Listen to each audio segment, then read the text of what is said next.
What's up, everybody? Los Cut It, Ruben Horchata, and you're in the cut with today's guest, who isn't here yet, but are you excited for this, bro? Oh, definitely, bro. Arod should be on his way.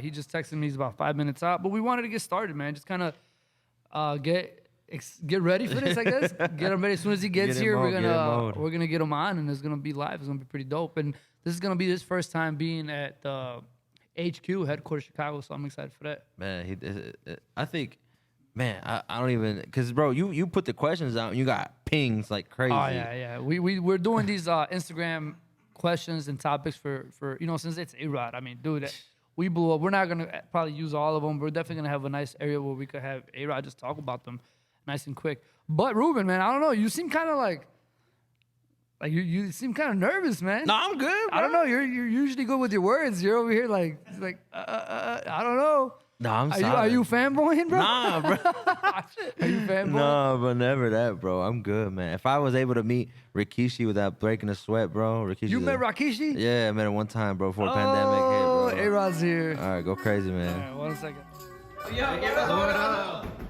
El más duro en esto entró el 23. Con la marca más dura llego level 3. Con el pic de desenredar, no te pongas a inventar. 1, 2. Oh, and we're here with the man of the hour. Ruben, what you thinking? You ready?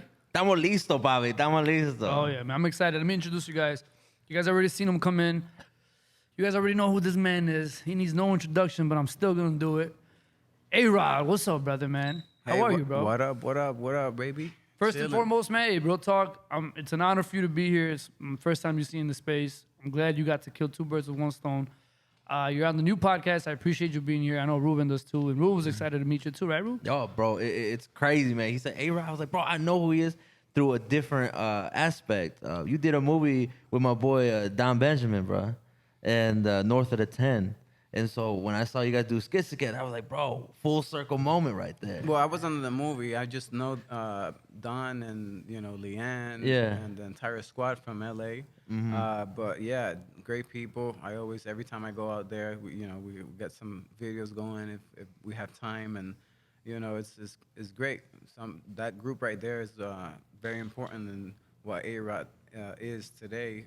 When I moved to LA, so they're a big part of all my comedy skits and all that stuff. So That's crazy. I didn't even know that. I don't even know who you talking about. Don who? Don Benjamin. Probably, Actor. I'm horrible with names, but I'm sure. Oh no! As soon as you see it, bro, Yeah. Oh, yeah. Every light skin in every magazine. he was on that skit that I did, that like the different type of barbers. Yeah, okay. Yeah. I know what you're talking about. Anyways, moving forward, man, I want to get right to it. I think there's a lot of stuff that people want us to talk about, and there's a lot of things that we want to talk about. So we want to dedicate and make this podcast for you, and I just want to get the ball rolling.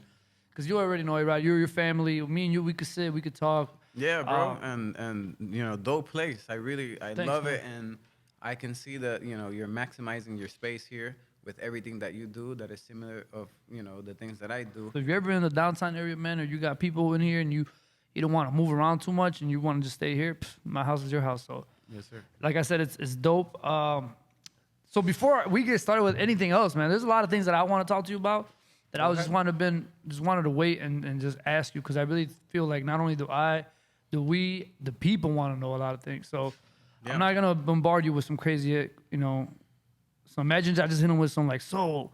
Shoot him. I'm ready, brother.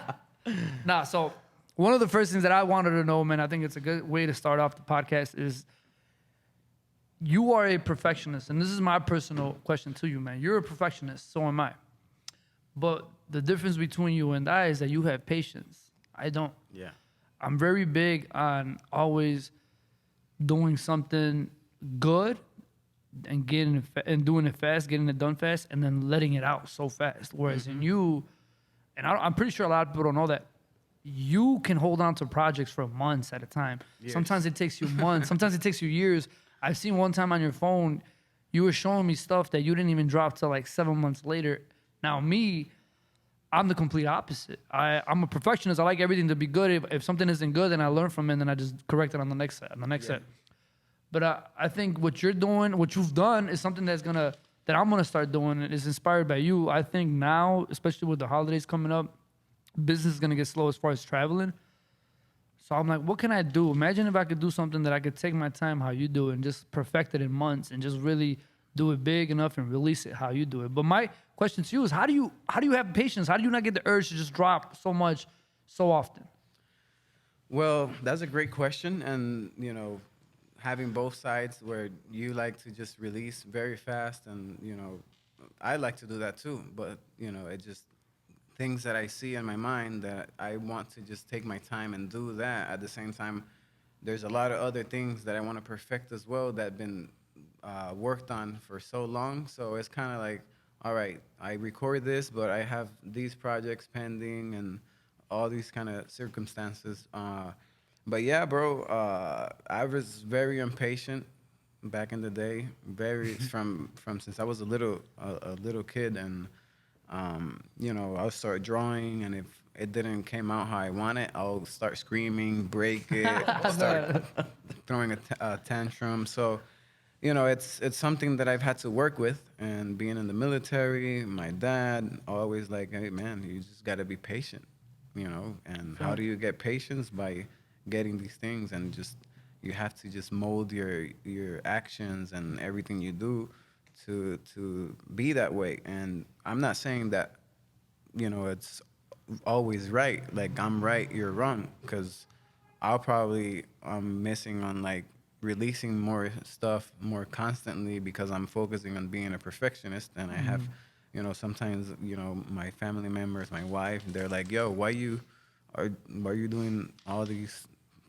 things and perfecting it? Like, people don't care, they just want it fast. And I'm like, you're right, but and then I just put my point. That's what I need to hear. Yeah. Yeah. But So yeah, I like to do it my way, and sometimes I do things fast. Right.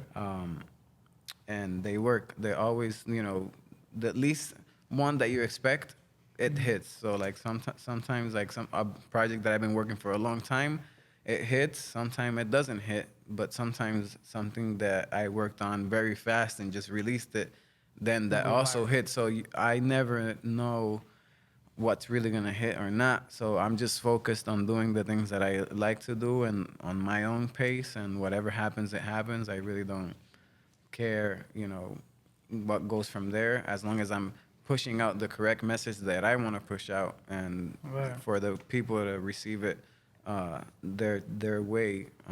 It's very important to just make sure that everything's correct, and that's my biggest like fear, and that I'm not projecting what I want to push correctly. Same. So that's just the way I work. Dude, that's sick, because that takes, you don't understand. Like I try to be patient, like hard, and I think to me 2 days of just overlooking the thing, I'd be like, all right, that's enough. We got it. Let's drop it. Let's release it to the world. You just told me like, yo, can you make a story and tell everybody that's dropping tonight? I'm like, what? Right. So that's the point about these podcasts, is that we don't plan on, like, all right, so a lot of people don't know that. Ruben, you don't even know that. During the pandemic, I started off the podcast, but it was just me. It was a one-man team. Now we got a team that helps. But when we did it, it was probably one of the best podcasts that I've ever been a part of. I got to learn so much from you. And we had it where the concept was, it was called In the Cut with Los Cut It, Your Favorite Food, Chicago Style. So if you were from out of town, you would tell me what your favorite food was. Damn, you didn't have no food this time. No. That was fire. What we had that day? You ordered lemon chicken. So what else? So it was lemon chicken. So if you were from out of town and you were like, oh, I'm a big fan of tacos, it was my job to go to the best spot that I thought in Chicago and introduce you to Chicago tacos, right? That was the concept. Gotcha. So I called Arod. Arod's already, you were already living here, right? Yeah. Yeah, he was already in Chicago. So I'm like, bro, what do you want to eat? And he would do it. I'm thinking we're about to eat some Puerto Rican, some Latino, bro. He's like, let me get a lemon. You said lemon pepper chicken from Chinese food. I was like, what? He's like, yeah. I'm like, are you serious? He's like, yeah. I'm like, I never had that. He's like, oh, it's fire. I'm like, dope. He brought it. I mean, we bought everybody food. So while we were eating, I was interviewing him, and we got to learn so much about him. The problem with that is that the audio was never recorded. So when we finished it, all we had was camera audio and camera footage, but it was horrible. And because, once again, to have a podcast that went on for about an hour and a half with Arod during a pandemic and not release it, it hurt a little bit. You know what I mean? Yeah. So that's why I'm like, yo, when I had this one up and running, I'm like, yo, come back. Because this one is the type where we finally are doing it right. And once it's finished, we're going to add some touches to it, but we release it tonight. Yeah, no, I was even surprised too when he said, "Yeah, we're dropping this time like tonight." Like, Yeah. we just dropped episode 3 like a couple days ago. Well, yeah, I But- mean, we usually film around 6 p.m. So But the setup here, you learned from your mistakes. Everything now, I can see that it's running. Does it feel smooth. official? Yeah. if everybody was here watching, the entire setup looks legit. hell yeah, man, that's Really the goal, legit. man. I saw that you got to cut up Bad Bunny, and obviously Benito is right now going crazy. How was that experience, bro? Because who can you explain how that got like connected? How somebody made it happen? You made it happen, vice versa. Yeah. So the story with Bad Bunny was that we were at a show in Puerto Rico, and the entire squad was there. After the show, we went out, and me and Bori, we go outside, and Bad Bunny was performing that night there. So we were getting some food, some tripletas, and Benito got out the car, and he was in the line to get some food. And we were like, yo, that's Bad Bunny. And it was Bad Bunny with one song. Yeah. So it's not the Bad Bunny Oh, of course, yeah. of today. And we went up to him and we were like, yo, bro, whenever you need a cut, let us know. Bori's in Miami, I'm in LA. And he looked at us, he was like, Miami, LA, like, I live in Puerto Rico. Like, what y'all talking about? And like, it was crazy because now, like, where he's at, everywhere. and like he didn't at that moment. At least he saw that probably far away, and it was so fast, bro. Like in 5 months, he was already a superstar, Yeah. worldwide, and it kept going up. But that's how we met him. Bori got to cut him first in Miami. And then when they went to LA, Buddy hit me up and he was like, yo, Bad Bunny needs a cut. And I was like, all right, say no more. So I went and cut him up. It was a great experience, bro. I'm a fan of his music. I'm a fan of what he's doing. And being able to cut him was great. But the time that, he had like that bowl cut and he was just afroing it out, he was like, bro, do something different. And I tried, bro. I was there for hours trying to do something, but it was very hard. And I was like, bro, you have to just take it down and get that design. But I got something for you that I haven't done before with that same cut. And he was like, all right, cool. And it was just, we were chilling. The guys we were watching TV. He was eating cereal while I cut him, and I just did my thing. So he has a widow's peak, and I was like, I'm gonna use that because I already can tell that he's like pro using your defects to look better, or like make them better, to embrace them. So I was like, he's gonna like this. So I just made that point, did the design, and he loved it. And after that, I saw that he kept getting it, and I was like, ooh, okay. I know there was a controversy on the internet about who created that cut. Because was it when it came out on the Simpsons episode? Yeah. Everybody started claiming and all that. Like, to me, I don't care. I'm not here to stir anything up, right? But if you had to talk about that, what would you say? At least, I don't have to say nothing. He said it, his favorite cut and who did it. Oh, Benito said that? Yeah. Oh, on, nice. on interview. So, like, it's not too much that I can put towards that since he already said it.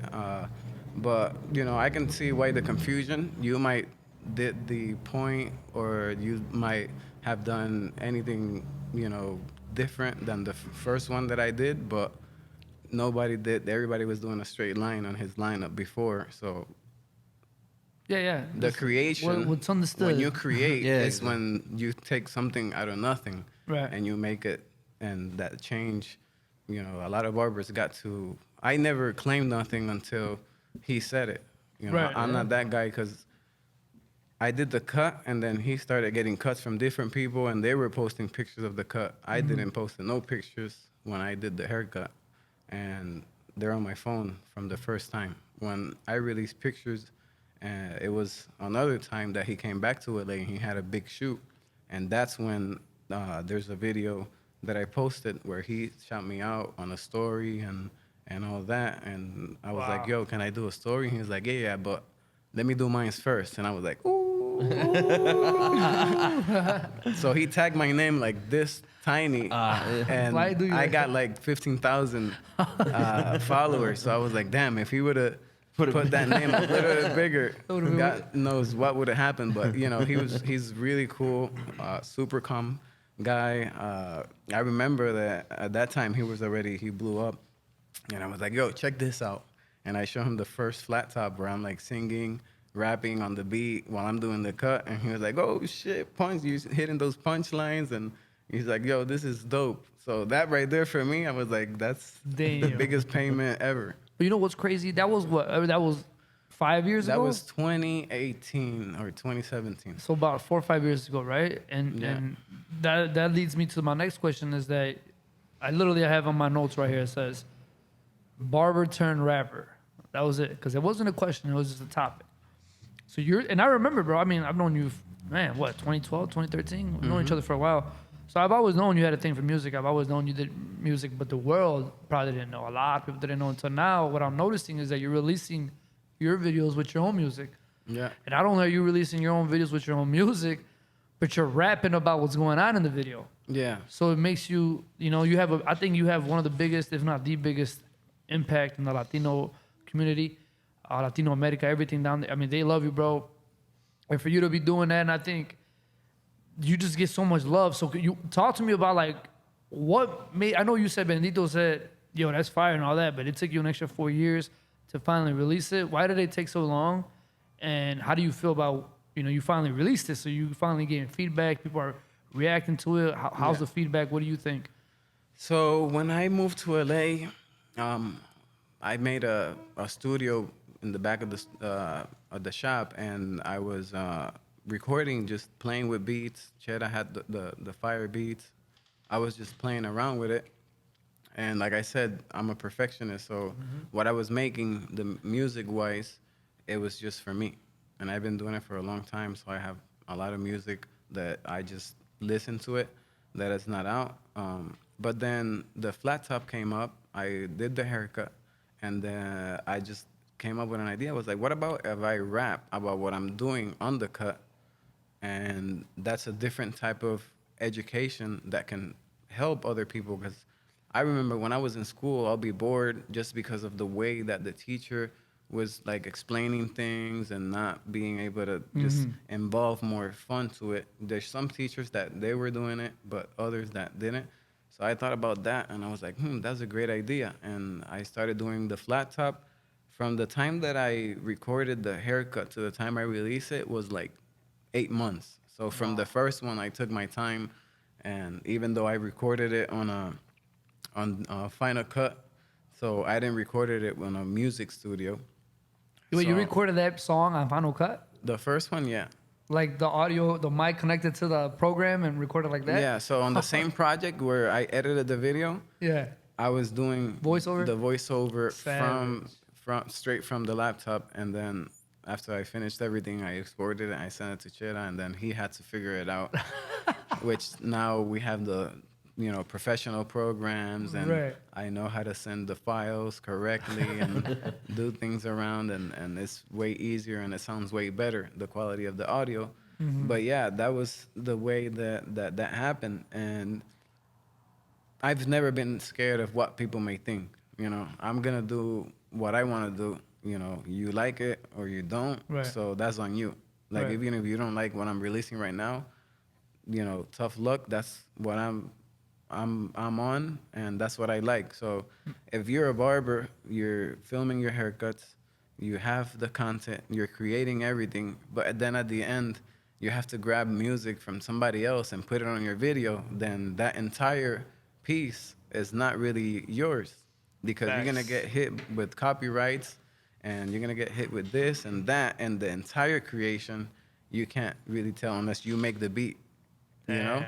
Yeah. So, we took that to the next level. I sat down with Chera. We did a few projects, and a little bit here, a little bit there, and sometimes I'll be rapping on the first 30 seconds of the song, and then I'll keep talking. Like I was just playing with it. It's just really the way that I feel and I Yeah. connect with the beat. The last one that Sky cut me up, I was editing. I had no plans on rapping on it or nothing, because to me at this point, I was just focusing on like one project and then releasing it on Spotify and this and that. But that takes kind of too long. So in between that, I'm just gonna make 1 minute, 30-second videos, and I'm just gonna do the same thing. But I'm not gonna be like no professional, like taking too long. I'm Right. not gonna master it or upload it on Spotify or anything like that. So now, the beat was there. I was like, damn, this beat is fire. And I started like spitting some bars. And as I went, I was like, okay. And every time I get something new or a different delivery, I'm like, damn, I have to keep going. And I just keep going. So like the flat top projects, those are like 7 minutes, 8 minutes of rapping. And I have to like Savage. do, all kinds of thinking and going back and forth. But with like a minute, 30-second video, where I can just sit down in a few hours, I have the entire, lyrics, everything, deliveries, Wow. all of that together. And yeah, it's, I'm getting faster at it. So it's Does, pretty dope. And I does- enjoy doing it. Does Cheddar still master your audio, or you take care of that now? He mixes it, and sometimes he doesn't master because he mixes so good that It just for a sounds good. phone, you don't really need to master it. For social media, Right. If we're gonna upload to like Spotify, Apple Music, and all that, then yeah, we master it. So, but it's cool, Cheddar's a soldier, he. Yeah, shout out Cheddar, man. And dude, it's fire too, because sometimes when I see you pop up on Instagram, I'm like, man, who's this hot new rapper coming out? And I was like, oh, it's A-Rod spitting, Oh, yeah. cutting hair. So Yeah, your yeah. music videos, bro, all in all, man, that's great production, period. But you're really unique with your releases on your content, and your releases with your music, and your releases with your cuts. So Appreciate you it. know what I'm saying? There's a million barbers, and we always talk about what makes you stick out. Yeah. You found what makes you stick out. Yeah, I do what I want. I don't care if like people are gonna like it or not.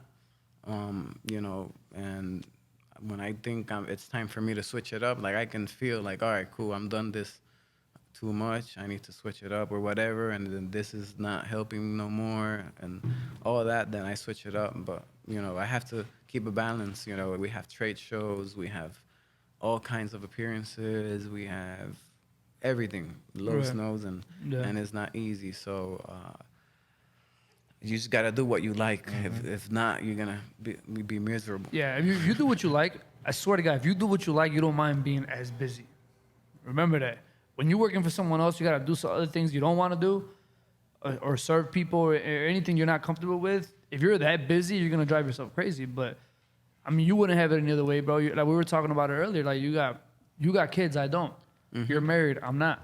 So no matter how busy I ever feel, or stressed out, or just feel like, damn, this is crazy, I think of people like you. I think of people like Yak, Mr. Official, that got families on top of everything, of school, shops, and I'm like, dude, who am I to complain? The only thing I got is I got a little dog, and then I got you guys, a team. I try to take care of everybody, but that's it. But so I get inspired by people like you all day, every day. We have a question Yeah. that my homie JC wanted to ask, and since he ain't got a mic, but he definitely got headphones, so he's able to hear. But I thought it was a really good question, because him being a barber as well, he wants to know, what's your least favorite thing in the hair industry, and what's your favorite? Oh, that's a great question. 'Cause, Yes, I read that. I was like, damn. that on everything, right? It doesn't have to be like just on the the hair, haircut. just industry, bro, entire thing. There's a few things that there's bad things and there are good things everywhere you go.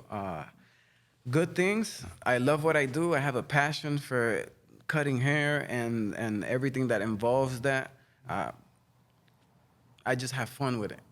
That's the greatest part of it, is a passion. I care for it, and you can really see that on the content that I put out, that it's for the barbers. Like everything that I do is for the barbers, because I could have been rapping about something else, but I'm rapping about the steps so you can learn it better, So, and then the bad thing is that I think sometimes barbers don't appreciate all of that you're doing and have it there.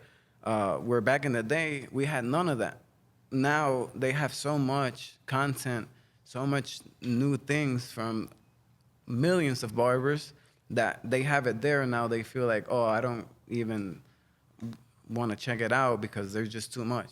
Right. Back in the day, we had to research, like, damn, this cut is fire. Who did it? Right. You know, how can I learn how to do this? And now, like, you can just follow your favorite artist, what type of techniques you want to learn from each individual, and you can just go and access their master classes, access their seminars and all that. So I think, you know, that's the bad part, where like you have too much of something and Saturated. you don't appreciate it, because the content's there, so it's gonna be there forever. You know, if you don't use it, a barber that's coming up later on is gonna use it, and so on. But yeah, just never be complacent. You know, always move forward, trying to learn new things. You know, I think a lot of barbers, they just have this mentality that they know it all and they don't need to evolve, and they just get stuck in their ways and they don't just keep going. And I'm not talking about only educating yourself on like how to do new techniques and all that, but educate yourself on how to become, have good financials, how to, you know, have a good business strategy, and all these things that matter. Even like, I don't know, you live on this planet, right? On planet Earth. You know, what about if you see what's going on? What are the new, you know, technologies that are out there? What are the problems that society is facing? Not here only in the United States, but in other places around the world. And just being aware of all of that instead of intaking garbage info all day long and seeing nonsense. Educate yourself in that and prepare yourself. You know, we're here today, but you know, at any time a world war can happen. You know, a disaster can happen. Tornadoes, hurricanes, all kinds of stuff. You know, so you gotta be prepared, and you have to expand your mind so you can have information there. That's on. I mean, right now Puerto Rico got hit with a hurricane. Puerto Rico just got hit with a hurricane. Sucks, man. It's crazy. It was going as a storm, and then when it got there, it evolved to a hurricane. So people weren't prepared. A lot of people weren't wrong. So they always prepare, mostly last second. But yeah, it was a lot of rain and it was a lot of destruction there. So. My prayers with everybody's out there. Yeah, my family, you know, they're good, but there's a lot of families that lost everything, and my prayers to them. Let's keep praying for them. For Dominican Republic that also got hit. I think the Bahamas got hit. Wow. And there's something, a phenomenon getting created, and the trajectory might go through and hit Puerto Rico again, that same route, because where we locate, we're in the Caribbean, and where we at, it's just a lot of phenomena just do that same route where they curve and then they end up in Florida. So sometimes they go to Mexico, but yeah, also Mexico got hit with the earthquakes. My prayers go with them. Seen that by Monterrey. It's you know, it's crazy. And that's you say that, right? Because I think a lot of people indulge themselves in nonsense, man. Things that are going on in the neighborhood. You said it right. The people, we're living on planet Earth. We're not living in Chicago, Illinois, or wherever your area is. And by everything that, affects everything. Yeah, 100%. So, like, a lot of people are so worried about this little dumb stuff. This is why, like, I don't know how you live when you're out on your own, but with me, dude, I'm like the last person to complain to like my waitress if something's wrong with, if I'm missing a fork or something isn't cooked. Like, dude, 9 out of 10 times they probably hate what they're doing anyway. So I try to always be respectful. I'm not the type to let little things get to me, because when you really say, like, expand your mind to what's really going on outside of the world, it humbles you. We travel a lot. We travel for a living. I mean, we all been in Peru and places where you see, it's a third world country. You see how people are living, man. It's rough. And then you come home and then people are just arguing about the most nonsense, like Karens and this person did this. And it's just like, bro, so expand your mind, and then I think you'll be able to humble yourself in that sense. You start to realize that what you're worried about back at home is probably nothing. It's nothing. And the time is very limited. Like, you have we all have 24 hours in a day. Facts. You choose what you're gonna do with them. You know, you can play video games all day if you want to. Yeah. You know, I'm not saying that's bad. There's a lot of people that, you know, make their money. They make their money playing video games. There's a lot more people that don't. Yeah. Don't make shit. So like, if you're not working towards your dream. If your dream is to be a worldwide known video game player, the best out there, just be the best video game player out there. But not if your even that. mind is just to kill time and be entertained for a certain time, That's facts. then that's when you're doing nothing but getting stuck by just being entertained. It's like, yeah, basically what you're saying is it is nothing wrong with playing video games, but if you want to be the best and get money off of it and start entering tournaments, start traveling, start investing in that area to do that. But if you're just chilling and just playing video games to let the time go by, or people that work, I said this before on the last podcast, I'm like, people that work 8 hours a day, 5 days a week for someone else, but then when they finally get their time, all they want to do is just chill and be like, oh, I get paid Friday. I'm going to play games all day. I'm going to do this. And I think that mentality is what keeps you trapped. And top of that is living for the weekend, man. I always hate the attitudes of people. Man, it's Monday. I'm like, what do you mean, man, it's Monday? Like, bro, it's Monday. You should be excited. Like, damn, it's I was this weekend. I didn't finish off what I needed to finish. It's Monday. It's time to finish what I didn't finish on Friday. Facts. Exactly, man. Oh, dude. I don't every know. Day's a weekend for me. I don't know, man. Sometimes I'm more hyped for Mondays than Fridays at times, bro. Because Monday's that fresh. All right, cool. What I couldn't get done, you know. Because for me, bro, to keep motivated, I have actually a goal list of the week, and like I cross them off, just so I can get access to free dopamine. And when you see you crossing things off, even the smallest, did the laundry today, bah. Okay, cool. Paint this wall. Like literally, it's something like little things. Little mini orgasm. Yeah, literally. I cheated and cool. I put this box away. Cool. You know what I'm saying? But then obviously you sneak in a big one that is that ultimate. Oh, I need to hit 5 for 5 this week. I'm gonna get that done. You know. So nah, man. Change your attitude about days of the week. Mondays are beautiful. All right. First one. We'll do one and one. Order that. All right. First one is, do you take walk-ins? No. I just picked a simple one. I was like, okay. What tips do you have for beginning barbers? For beginning barbers, create muscle memory. Just cut everybody you can while you get used to it. You're gonna be learning. There's a lot of techniques on YouTube for free. Look at that and put it to practice. Nice. All right. How long did it take you to be confident in your craft, your razors, your designs, etc.? Be confident. That's a very tough one. I say about 5 years. Nice. Okay, about 5 years. So, what's the best way to utilize social media to grow your clientele as a barber? The best way to use social media is to know what you're using. If you're using TikTok, create TikTok content. If you're using Instagram, create Instagram content. If you're doing YouTube, create YouTube content, and you will see a big change. And also focus on one at a time. Don't try to do all of them at once. You know, let's grow Instagram. Boom, we grow it. Then I'm stuck here. Let me go to TikTok. Let me grow TikTok. Boom, you grow it. You can do it all at once, but it's gonna be tough, and you might be confused. Be overwhelming, right? Overwhelming. Yeah. All right. All right. List 5 things you do on the daily that you think makes you successful in any kind of way. They can be capped. Whatever you want. Drinking coffee. Okay, that's I think that's that helps me.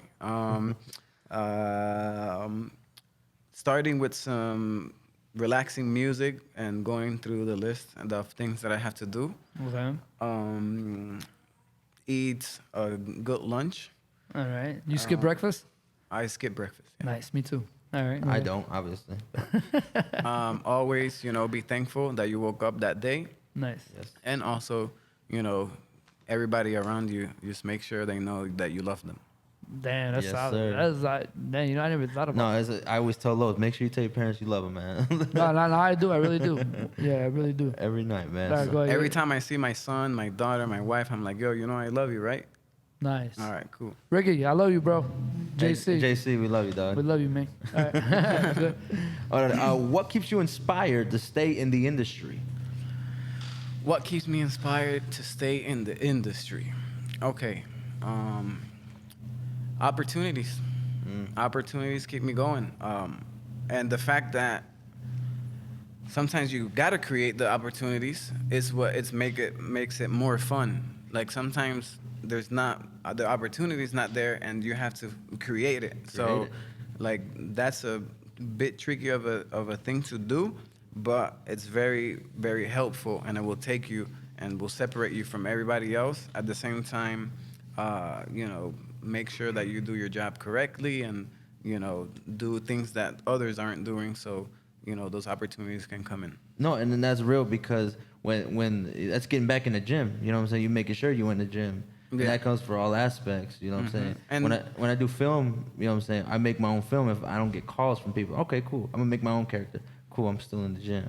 Yeah. You know what I'm saying? Also, just knowing the responsibility that comes with my position where I'm at today, it makes it so difficult for me to stop because I've created doors that weren't there, and there's a lot of barbers that are using that door and that opened the lane for them. So, like, if I'm not trying anything new, that might be a new door that I might miss, and then an entire line of barbering might be just lost. It's kind of like the time traveling thing where if you alter, you go back and you switch something, everything changes. It's a ripple like, effect. yeah, it's very hard. Plenty of times I've thought about like, yo, I'm good. This is it. Call it a day. And yeah, I can't. No puede, no puede.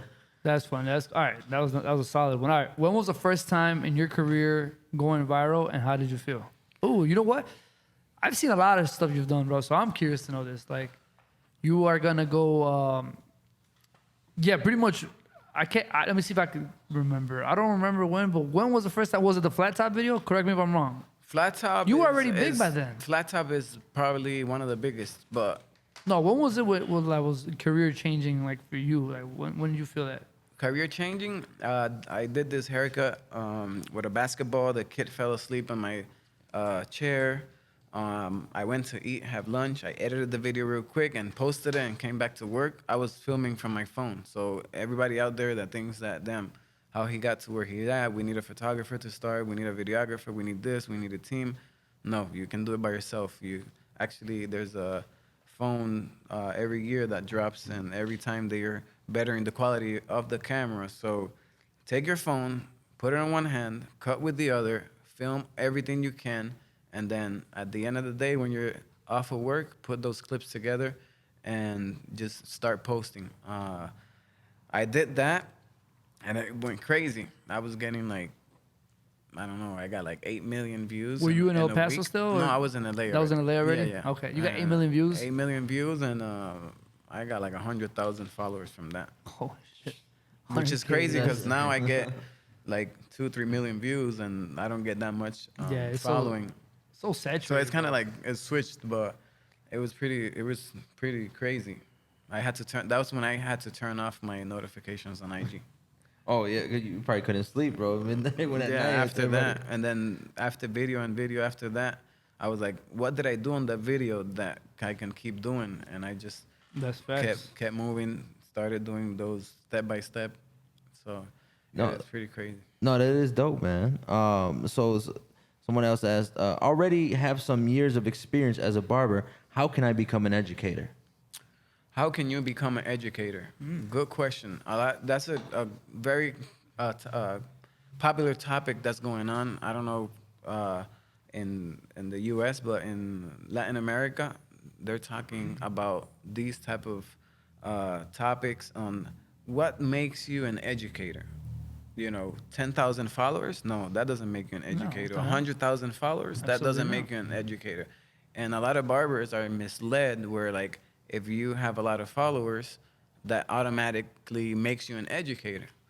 And to be able to educate, you have to have the knowledge before you put it out. And now you have to learn how to transfer that knowledge to whoever is viewing you, whoever is there listening to you.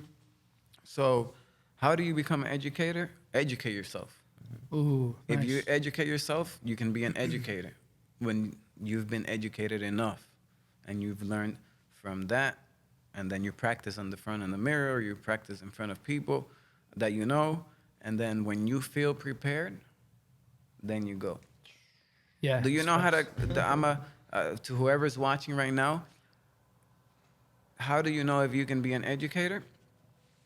Go to somebody that inspires you, that is a great educator. Take their class and see if you can get close to what he's doing on stage, or teaching, and if it's not up there or close, then go back to training. I mean, that's facts because, I mean, if you think back, people now, like, I get so many compliments on, like, I just came from Arizona. I was in Tucson. I did a class out there, and I couldn't even, you know me, Arod, I always play to the T. I always make sure my hair cuts, and I can educate on the hour. Yeah. But I didn't finish my cut. Like, I wasn't even halfway done, bro, because the questions I was getting required me to stop and share. You know, I got 24 years in this, so I got a lot that I could talk about. You could tell me what stage you're in, 5 years, 7 years, 10 years, 15 years, and I'll know what I can talk to you about that you can learn. So you're saying, right, being educated. When I tell people you want to be an educator, you got to learn how to translate, just simply like you said. Translate what it is that you're doing and why you're doing it. Not just tell me what you're doing. Tell me why it is it. You learn that. Knowledge is power. But I think if you want to just pick it up and learn it, man, just start doing it. Start practicing it. If you get, like everybody said, if you can get close to what your favorite educator or presenter is doing, then that's it. But the only way to do it is to start. Like, you got to ask these educators, Facts. you know, how can you become better at being an educator? And that's a topic that I think is not very explained in the barbering community. And I think Lowe's has the information and everything that requires for you to be an educator. So I think you should do something. We are. Well, I'm announcing now. I'm planning to do. All right. So I think this is the only one in the U.S. I can't speak for overseas anywhere, but I'm gonna do a how to be an educator class. Dope. In here, right? We're gonna host it where anybody that wants to be a presenter. There's a lot of things that I've learned with like Toastmasters, because with Babel is we traveled for our retreat and they hired Toastmasters, which are a group of people that they show you how to present and talk and do a bunch of cool stuff that you never think of. You'd be like, holy shit. So there's a lot of things that I've learned from them, from my personal experience. So I'm gonna be doing a class on knowing how to present. We're gonna be running little like just things like getting up and presenting and talking in front of people, the fear, I mean, power of the pause. I mean, list goes on, right? And that we could start creating educators. I think that's what I want to do. But you being like, dude, I remember you from back then to now, you were never like, in your mind, you were never an educator until you were like, I'm gonna start giving it a try. And now, dude, the level from when you started to the last time I seen you on stage, how do you feel about that? Because I think that's important for people that think that they see us and they think we're just always been that good. They don't understand. Like, hell no. It's been bro. a process. It took me just to even hear my own voice. Sometimes people hear their own voice for the first time and they're like, what the hell? That's what I sound like? I'm like, you'll get used to it, bro. Just sooner It happens on everything. Everything. You know, you have to practice to get better. If you don't consistently do it, then, you know, you're going to rust away and fade away. But, you know, from the first day that I started, you know, educating and like training people to where I'm at today is because I've practiced what I'm doing every day. You know, instead of being at the shop cutting 10 people a day, I'm here traveling and doing more classes and more classes. And you know, you develop that as well as being an educator next to educators like Los Cut It. So like I sit down, I take his class. Another point that they mentioned, they were talking about it in the Tremendo Barber show. Tremendo was like, man, you know what? Somebody that I never thought that will be doing this. I went to the Jacksonville battle or whatever, and I saw Los Cut It sitting down through every class that was giving out there. Yeah. And that's how you become great. That's the way you become great. You had Diego, you had Pacino's, Boom's World. These are all people that are beasts at what they do. So yeah, I'm gonna be front row watching. I'm studying them. Yeah. So a lot of barbers don't do that. No. They don't go and educate themselves to be able to educate correctly, and that's a big mistake. And I think we should start focusing on like going and educating ourselves. Through YouTube, through classes, through everything you can do it. There was also complaints about, well, all these big educators, they give you a glimpse on Instagram and then they charge you to go get the education. And respectfully, I think Benji walked in on that live and he was like, you know, I've taken educations that cost me $1,500 just to learn how to do that hairstyle. I can't sit here and give you all on Instagram. Not for free. It doesn't happen like that, you know. So it's just a matter of like how much you want it and how much you're willing to sacrifice. No, and that, you always got to be a student of the game. We're never gonna know every single thing. And I think at one time, a lot of artists from every avenue, they think they know it all. Nah, bro. Every opportunity you can, because you always be surrounded by people that are better than you, right? Yeah. And I think that's the greatest way to learn. So if you see that, the bigger barbers that that, hey man, I've learned something from you before. I want to learn more. I know you can give me some more keys here and there. And it's the same aspect in the comedy world, bro. I'm still watching George Lopez, how he performs, how does he, hit his lines, Gabriel Iglesias, all them, how are they able to attract a crowd and bring them in? Mm-hmm. And I tried something new, and Lo saw it, the power of the pause, right? He saw me do it at a comedy show not too long ago, and it hit. And I was like, hey, cool. I learned it from someone else. I didn't pick that up, you know what I'm saying? And I learned it from someone. It was my professor, bro. I didn't even learn from a comedian or nothing like that. I learned it how he did it. Mm-hmm. So don't be afraid to step in, humble yourself. Don't be afraid. Yeah. Step in any class. And I think that's dope. I didn't know that about Los, that he went to a barber show and he was still sitting on everyone's class trying to learn something new. And I'm sure you were. Oh, dude, I do that in between like actual hair shows. Yeah. Whenever I'm not doing anything or I got my model unlocked already, I'll go walk around and go sit in like any other booth and just watch people present. If I feel like I'm like, okay, I think I'm a little better. I think I present better. I move away, and I just always try to be around someone that I feel like is killing it, or someone that I can look up to. Mm-hmm. You know what I mean? Now, I'm not saying you can't learn from somebody. You learn from anybody. Honestly, it's just that's how I move. Moving on to the next one. How do you plan on staying relevant in today's generation? Simple. For the barber industry, for the barber, Consistency. I'm being consistent on everything I do. Worldwide, going to shows, creating content everywhere I go. I am introducing new things into the releasing of content. I switch my content type, and always try to keep that balance. So I think that's something that can take you very far, and my discipline, I think, is very on point. If you were not a barber, what would you be? Ooh. Oh. A pilot. I mean, everything else he's doing now. Yeah, I was gonna say he's already a musician too, right, bro? I mean, a pilot. A pilot. I think, nice. Yeah. I've known that. Yeah. Or something related to music, because I can kind of like produce too. Okay. Yeah. Arod makes beats coming soon. Not making beats. I can record people and like mix. Okay. Yeah. I mean, the thing, dude. And I think this got to be known, because I don't think a lot of people understand what it is that we do, right? Like, you, bro, you know how to edit, you know how to shoot. I'm sure you know how to color grade. I'm sure you know probably the most basics in setting up a mic for you to record, and you record your own music.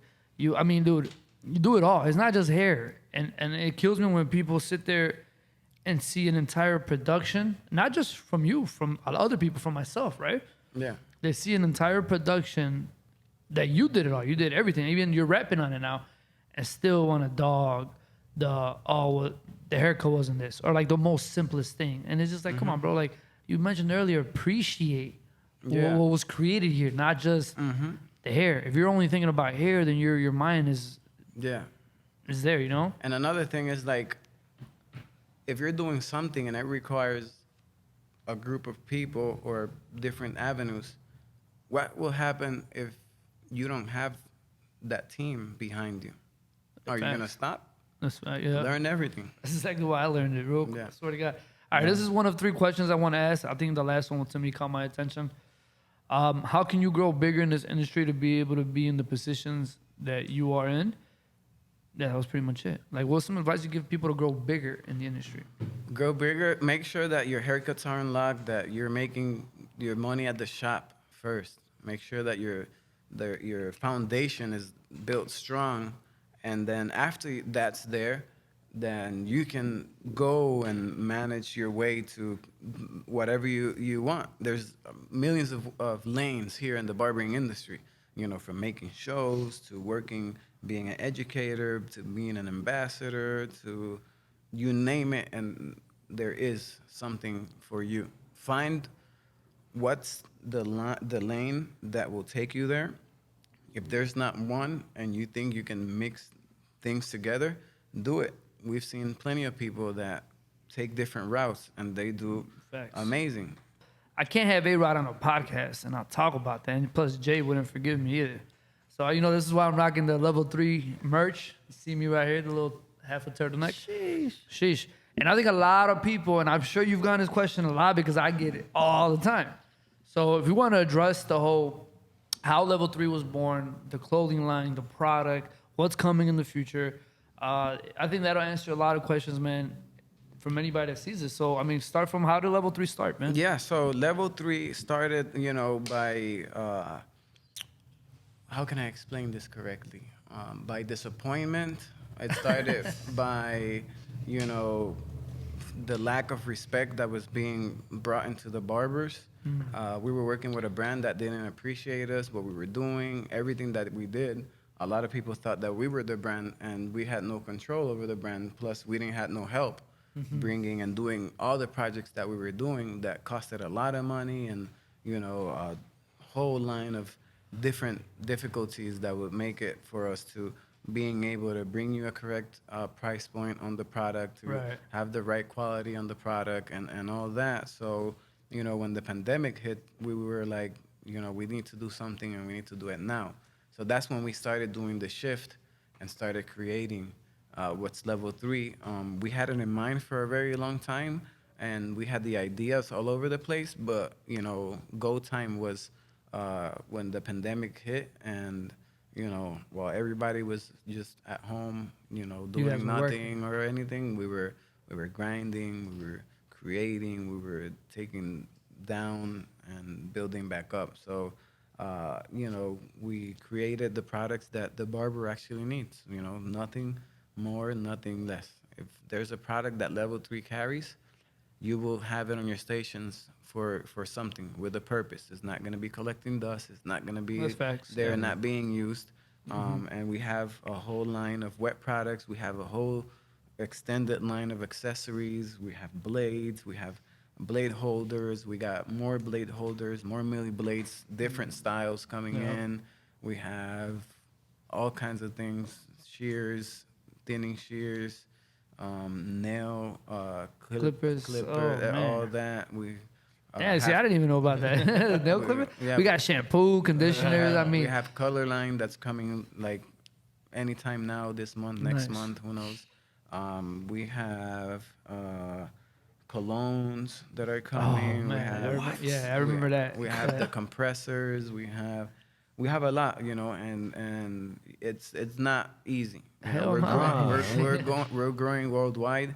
We still, you know, going to all our distributors and educating. You know, we went to Colombia, we went to London, we were going everywhere, literally, and educating the barbers to understand and connect back with a brand that is just, it has a whole different vision and mission than the distribution we had before. So that's what makes it very special. And, you know, the love that we've been getting with the public has been real. Why? Because now this is us. You know, we're not representing nobody. This is what we do. This is what we stand for. You know, we are barbers. We design the product. We make sure that it works for us. So I'm damn sure it's gonna work for you. And we have more things. I brought a handbag. I don't know where I left it. In the couch, you need it? Yeah, I need it. Hell yeah. Thank God you brought this up. I was gonna forget. I couldn't go the whole podcast without level 3. And but real quick, the clothing too. Talk about the clothing. I got the last question. We always got the swag on. Swagged up. Yeah, so people always asked us, you know, damn, yo, you look fresh, blah blah, and we were like, let's just drop something. Let's make something special. Facts. Something, you know, that it has nice quality on it, and you can be different at the shop. You can come in with different swags at the same time. You know, you're a full barber, just rocking your own thing. And I have a surprise here. Sheesh. Dude, I went to the. Remember that day you guys introduced me to the shirt? Yeah. I had it on. Went straight to the not a club, it's like a lounge. That night, I probably had about 4 dudes come up to me like, "Yo, where'd you get that shirt?" I was like, "Bro, it's a long ass story, bro, but it's coming. But it's coming." One of the biggest items that we have is the gloves, right? We have them in black. We have them on liquid metal. Ooh, damn. Oh. I was gonna say, wait, what? Oh, edit it out. We have it. We have it on liquid metal.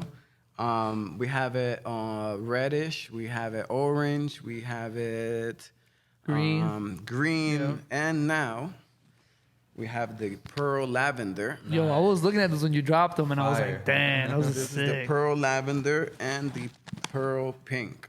So Ooh. Nice. these are not out yet, but we just got them, and they're gonna. I'm be hoping they're not released soon. too overexposed. I'm looking at the. Go back to Arod, JC. Hopefully they're not. Yeah, Yeah. try to put them by your face. Yeah, I'm gonna put them on. Oh, there you go. Yeah, put them on. Yeah, Put so- one on each hand. These look sick. Like These are it's sick, literally bro. a pearl. And we had the pink before, but we wanted to make it, The pearl is the better fire. quality. And it's touchscreen sensitive still, right? Like yeah, you can use it on your phone. Man, Oh, yeah, yeah. that's fire. You don't have to stop what you're doing. You know what's and crazy? Take 'em off. I was in Tucson, Arizona, and then the guy that opened up an account with you guys already and all that, which is why I was out there teaching. I'm sitting there talking with him. He's like, "You wear gloves? You need gloves?" I'm like, "No, I'm good. I don't wear gloves." He's like, "A lot of barbers wear gloves." I'm like, "Yeah, I don't. I've always been so used to not wearing them." I'm like, "I don't know why barbers wear them." He's like, "Bro, those run like hotcakes." He's like, "Every time I stock up, they sell out that Look same at day." these, bro. Look at those. You guys see that? Now you guys can see the purple and the pink. That's fire. That pearl, though. That pearl, yeah, it's a damn. Yeah, so these are gonna be available probably anytime soon, Oh. like this week, next week, this month, anytime. But yeah, gloves are an item that we created a long time ago, and it wasn't marketed for the barbers. And I was using the gloves, and without gloves, I felt kind of different, like cutting Yeah. or like not having a watch when you use a Yeah, watch every yeah. day. And to find the quality, the correct quality for it, where it's non-latex, so you don't get no allergic reaction. They're ambidextrous, so anybody, like, it doesn't matter. They fit Sick. both hands. It's not like you have to switch it up, or there's a right and a left, and no powder, latex free. Dude, I gotta say this, like, for everybody watching, when I was in the industry for as long as I've been in, MP and you were the only 2 people in the entire world of barbering that I knew that wore gloves. And it was so weird to me because I I was got like, roasted when Dude, I started using. But I remember, was it you or was it MP that told me they were allergic to the color? I'm allergic to Okay, it. so you're allergic. So Yeah. for you, it made sense. MP just said that he liked the way it felt. But at the time, were you guys using the gloves that you were latex back then? Or you couldn't no, feel? we found the glove that was actually nitrile, the same material. Okay. But they were super expensive. So that's why we had to just do a lot of research and try to figure a way to bring the prices down. And yeah, it's I'm allergic to vegan, so with gloves I don't have to worry about getting little allergic reactions on my hands, and at the same time, I hate hair splinters. Right. And these protect you from that. So- it'll give you better grip for your tools. So Everything. It's It's a fashion. You look cool as yeah, hell. it make you look So cool too. when I was telling dude in Arizona, because he was telling me he couldn't keep them in stock, and I was just like, damn, I wonder why because it's crazy till yesterday. I don't know why I never thought about it. Not till yesterday, to this past trip. I always thought that people just wore them because they just didn't want to get their hands dirty, color and all that, right? Yeah. So he was just like, nah, bro, we sell out. I'm like, but Everything. why people sell out so Even, fast? He was like, because regular nobody likes getting hair splinters. And I was like, the thing about me, I'm so old school, bro. I don't even feel hair splinters ain't even a thing. Like, I'll see them before I feel them. Like, oh, there, this one, because I'm Yeah. so numb to it. Some people get infected. Reaction, yeah. And then a lot of people, the family members of the barbers, they get it to cook, to change the oil in the car, anything that you want to do, Dude, we be you want to touch it. I'm not gonna you lie, we wear be it. cleaning this whole area. Ricky be putting some gloves on. I got We you. be- I'm gonna leave these right here. Yeah. Also, did you know, fun fact, that 50% of the stock half is products and accessories, and half is gloves. Wow, I hear you're doing well with them, bro. I hear you're doing well, bro. That's sick. I'm gonna wear one during a comedy show, bro, to make sure that the mic has. The mic doesn't heat up or like it slips out. Exactly, bro. So, That's dope. You know what? I might just start rocking them, honestly. Because you know what? I noticed that the material you use now compared to what you did in the beginning, way different. It's so much better. It's like I was gonna say something. I was gonna be like, it's like that ultra thin condom, you know? yeah. But I was like, man, You still wear condoms? hey, you know, safe sex, safe sex, baby. No, but it just felt like, dude, the material. Because I don't work. You know how to wear gloves, right? But every time we shoot, I'll put them on for the love and all that. But the last time we did a shoot at level 3, and I put them on, it literally for a second. Because to me, the biggest thing was I have to feel what I'm touching. I have to feel the hair. I have to feel my machines. But these gloves are so thin and so strong that it literally feels like you have nothing on. It sounds like a damn condom commercial, right? But it was fire, dude. Bare skin. It feels like you raw dogging these haircuts, you know what I mean? Try those. I had the wrong finger on there. But yeah, man, these are dope. I love the color. Yeah, and there's a lot of more things coming, cooking. You know, I never stop. I always, I wake up and I'm just thinking about shit that I have to get done and create new things that nobody has done before. So, you know, I appreciate the love of everybody supporting us. I appreciate you, Los, for having me here. Of course, man. Of course. Appreciate you being here, Appreciate you, brother, for the questions and the love. And yeah, you already know. Yeah, no, that was super dope to have you here, bro. It's definitely something that I was like, you know what? This isn't just about having you on here. I'm like, there's a lot of things that, because I know you personally, and I know you on social media, right? And I think a lot of people that have never met you have the most to say. One of the smartest things you said on one of your YouTube videos that I liked, and I was like, man, this is just like a way of like checking people without you actually having to check anyone. You were on your YouTube video and you were talking about like you were rapping over your beat and you were like, you know, make sure you like this video and comment on it. And if you don't like it, make sure you comment on it and tell me why. Yeah. And that just kind of, if you're a hater and all you want to do is ready to talk shit on that comment section, by you simply saying that could stop somebody because it checks themselves. Yeah. I'm like, damn, now I got to tell them why I don't like them or why I do haircuts weak. So, or it gets them to comment. Or it gets them to give comment. You more engagement. Exactly. So, like little things like that, bro. And I tell people all the time because a lot of people that know of you, I'll meet and they'll be like, hey man, how's Arod? And I'm like, what you mean? They're just like, yeah, how is he? I'm like, man, Arod's cool as hell. He's like, is he really like goofy like that? And I'm like, dude, Arod's is like probably the most chill, one of the most humble people you ever met. Like usually when we hang out, I'm like, we don't ever pull our cell phones out and like it's just super. It's always chill. Like it's not what like when I see you compared to what I know, it's like people don't understand that. So I'm here to tell people like, yo, if you hate on my man, so you got anything to say, like, dude, this guy, I look up to you, bro. You know, I've always have from day one. Everything you've done, who you are as a person, how you take care of your family, the way you drop your work, the way you, like, I'm one of those few people that appreciates everything you do because I know what it takes to do, what you do. So I just want to let you know that. And there was a few questions that I personally wanted to know. And that actually, and on that one, it actually is good to hear that from you because people don't know that when I started coming up, you were already on top, like, of the food chain. Like, Los was fire cuts, everything, bro. Like, you name it, and he was doing it. Portraits, fire, bro. Like, and I looked up to him. I still look up to him. And this is, to everybody out there, this is the relationship that we have. It's not a relationship of like, yo, I'm better than you, or he's trying to be better than me, and we're like beefing or anything like that. Nah, we help each other, and that's how we both are doing great things together. Facts. And on our own in the industry.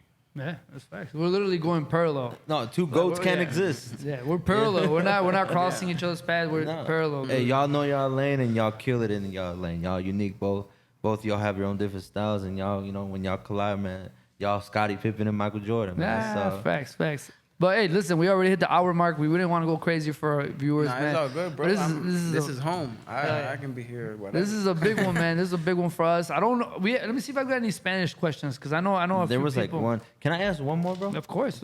And this is from my homie JC. Shout out JC. He wanted to ask, What is something the military taught you that you will never forget? Oh, that's a great question. The military will teach you to focus on the mission, and the mission comes always first, and it has to get done. It has to get done on a timely manner and with a purpose. So, like, you have to move with purpose at all times. You can't be like just wandering, looking around. You know, you got a mission. Go do it, and go do it now. A lot of people, they have what it takes. They have the ideas. They have basically everything, and just by getting distracted, like nothing. Like one night they went out, boom, they fucked up. They ended up in jail, or they fucked up. They got a DUI. Yeah. They fucked up. They miss an opportunity or whatever the case may be. You get distracted, bro, it's over. It can be over like that. Like Dude, it that's is. To be built, it takes years, and to be destroyed, it'll be in a matter of Instant. seconds. Yeah, It takes one little mistake to mess up your Wikipedia. yeah, Yeah, and the facts. discipline too. It's like it's real life, you know. It's not a video game where you spawn. Let me try to get. okay, let me try to- Dude, sometimes I ain't gonna lie. Sometimes I'll play when I very rare times I get time to play Call of Duty. I'm like, all right, this is it. This is real life, man. I'm gonna move around like I'm really out here with a gun, and then boom, get sniped. I'm like, damn, just like that. That's it. I'm done. So being you were deployed, right? Yeah, I deployed 1 year in Bahrain. It wasn't like a straight combat where I was just like throwing grenades and shooting. You know, my job was intelligence, air defense, and artillery. So Okay.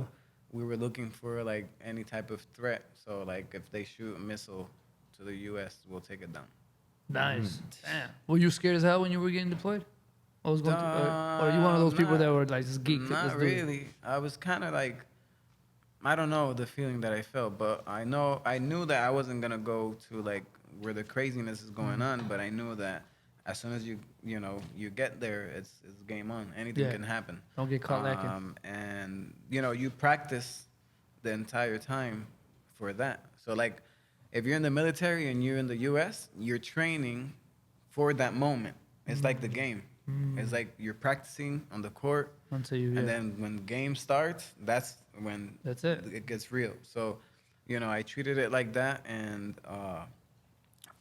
we only lost one soldier overseas, and Wow. everybody else got back safely. That's dope. And shit got serious like 2 times that we thought that we had to like take something down, but it was What year were you deployed? 2011, 2012. Oh, I don't know why. I feel so old. I was gonna hit him like, were you deployed when it was like September 11th? No, I was gonna say it. Nah, bro, I was 12 or 11. I think I was. Was I in high school with that? I don't. September 11th? No, 2012. Oh yeah, you're young as hell, dude. I mean, 27. So. Yeah.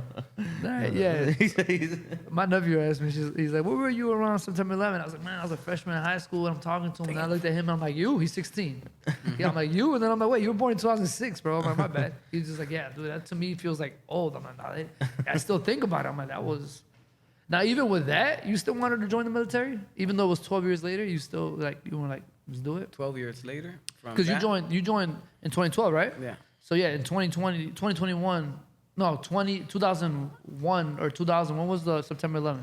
2001. Yeah, so 2001. So 11 years later, you were still like, what made you join? Like, what did it? I was, I didn't like what I was cutting hair, but it wasn't giving me a lot of things. I didn't had a passion for it, and like whatever I charged, it will give me to get my own clothes and my own food. And I wasn't like standing for that, I didn't hear about any education. Of course, right? Any shows, so there was no YouTube or nothing Right. like that. So, I was like, military, that sounds pretty cool. I'm very like physical. I tried it. I went, took the test, and left in like 2 months. It was a quick thing. Damn, what's your mom think? Oh, she was like super sad. Yeah. Were you cutting hair in the military too? Yeah. Somebody asked that. Oh yeah, and that's perfect. That's perfect. Yeah, I was setup. cutting hair in the military, in the barracks on training. I was cutting my boys up. What was the trade? I think money. Yeah, it was like $5 or something nice. for a barracks haircut. because I already knew what I was doing. And then when I got to my duty station, this is where you just work every day. Then I'll just do like my homies, and then when we go out, they'll just buy me drinks and. Dope. Hey man, you getting fresh lineups, bro. The freshest squad. And then the dope thing is like going out and seeing all your boys fresh. That's like. That's me. You were that dude. The freshest squadron. Him. Yeah, I did that. So I don't know if you know, I went to a military boot camp, and when I was 18, I got kicked out of high school, and I was like, I got the option to go to night school, but they were like, once you catch up to your credits, you'll be 21 by the time you get your diploma. I'm like, hell no. So I went to this military school where you get your GED. Now, this was like where everybody got sent by court order. Like it was, or your parents sent you. Was one. I am the only one that volunteered. I didn't know this because the way the person told me was like, oh, it's like a college, bro. You move out and it was called Dingus Challenge. You move out there, you stay for 6 months, you go to school. I'm like, hell yeah. Go to orientation, find out it's military base. They smoked us, bro. They screwed us, and they were like, all right, if anybody wants to quit now. And me, my prideful ass, I'm like, nah, fuck it. If I did this, I'm gonna do it. So I told my mom about it. She damn near cried. She thought I was joining the military. I'm like, this is only boot camp. So I go there, and you know, I mean, I don't know the similarities in actually being in the army, right? Mm-hmm. Yeah, in the army and what I went to. But the first day, bro, no matter what haircut you get number one all around. And then after 3 months, for what us is a 1. After 3 months, you were able to get a fade. But little did they know I was a barber, bro. Yeah, that's what I had a disposable razor. Yes, sir. I would have a 1, and I would literally taper myself with a disposable razor, line myself up. So we used to go by last names. So I'll be walking around, and everybody be like, "Damn!" The brothers, they couldn't pronounce my last name, so they'll say Strilla. They'll be like, "Yo, Strilla, you Strilla?" Instead of saying Estrella. So they'd be like, "Damn, Strilla, you straight, like who cut you up?" And I ended up being the dude. So I'm in my little room, bro, like 5-6 people just lining people up, and that's how I was making my money. But the cool thing, the reason why I brought that up is because when you're the barber, bro, you're in like neutral grounds. Everybody fucks with you. Everybody's cool. No, there's no, oh, he's Mexican, he's this. No. They're cool because you're respected. So was it like that for you in the military? Yeah. I also like when I got the 0 all the way, you know, I just I had trimmers, faded the sides, lined the front, shave it down, and I was fresh. Man, they were getting getting lit up by the freshest lineup, bro. But I'm saying, what would people say when they just see you fresh as hell? Like, damn. Oh yeah, like yo, who did that? The sergeant was looking at you extra hard. We couldn't do anything. They don't. You can't have any type of relationship with like the drill sergeants that are the ones that like scream at you, but like the other trainees that are there with you, then you know on the free time, you can do whatever you want. Get on their good side. Yeah. A lot of people just start calling their families, whatever, and then after they're done, they just try to do something quick, and that was me on the getting them cuts. Hell yeah! No, I remember that's dope. It's good to know. With no razor, like there was no. Oh, just straight clippers. Yeah. Imagine doing that now, because I think we're so used to the sharp linings with the razor and all that. Imagine back then, bro. Remember, I don't know. Were you cutting hair when it was? Hey, do you want a fade for $12, or I could use a razor for 15? Like that's what we were doing at official. So back then, you had the option to get a razor lining or a razor anything, because we didn't have shavers back then. We used to actually use a razor. I remember that, but I wasn't like I never got to offering. You know, you want to That was our little hustle, because who's gonna say no to a razor? It's only $3 more, but that was a way to get $15 instead of 12. Dude, I remember I used to cut hair when cuts were $7 at a spot at one point. And then y'all realized your worth. I cut No, it was just that's what it was, man. For everybody, guys. I don't know. The barbers, the generation before us, they screwed up. It was big like time. we charged 7, and they'll give you like a 10. So like you count it as a 10. Yeah. So same thing, 15, they give you a dub. Most people will wait for that change. They're gonna look at you like, I want. And especially when you try to act like you got it and you ain't got it, and they're still standing there because you're waiting on them to be like, hey, no, you good. So now you gotta ask. You gotta ask other. Oh, bro, it's the You worst. got change? You good for next week? Same time next week. Yeah. Or do you have the change and you be like, I don't got change right now. Oh, yeah. Oh, you good. Sometimes, can you some put people, that on the other? some people just look around like, well, anybody else got change? Oh, that would be the worst. Can you put it on the next cut? Just remember. All right, we gotta rewatch this again because this is gonna be a dope one, and we don't want it to be too long. We're already 1 hour and 15 minutes in. So, hey, Rob, like I said, dude, you're the man. Thank you for coming here. It was an honor to have you here. Appreciate you. I'm sure a lot of people are gonna be interested in seeing that. I got so many DMs, and I'm sure even these guys got DMs. But with that being said, man, is there anything you want to say before we sign out? Man, you know, life is short. Make sure you make the best out of it. Be consistent. Tell the people you really love that you love them. Make sure they know it. We're here for a very short time. And, you know, give your best on everything you do, from, you know, being a son, a husband, a barber, whatever you want to be, just be the best you can be. That's how you grow in everything. And, you know, just I'm here for the barbering community, for the barbering industry. I'm going to be here for a long time, hopefully, and, you know, making sure that, you know, it's not a boring place. Oh, dude, you're the man. Hell yeah, dude. I'll be there watching. Oh, everybody gonna be watching, man. So, well, my dude, everybody, thank you guys. That was episode 4. A Millie, A-Rod from Chicago. Let's go. El más duro Oh, right, man. Yo, it was great, bro. The usual, having fun with my brother Los, doing my part, you know, throwing what I can throw out there for the barbering community. So appreciate Los for doing that. Awesome. All right, man.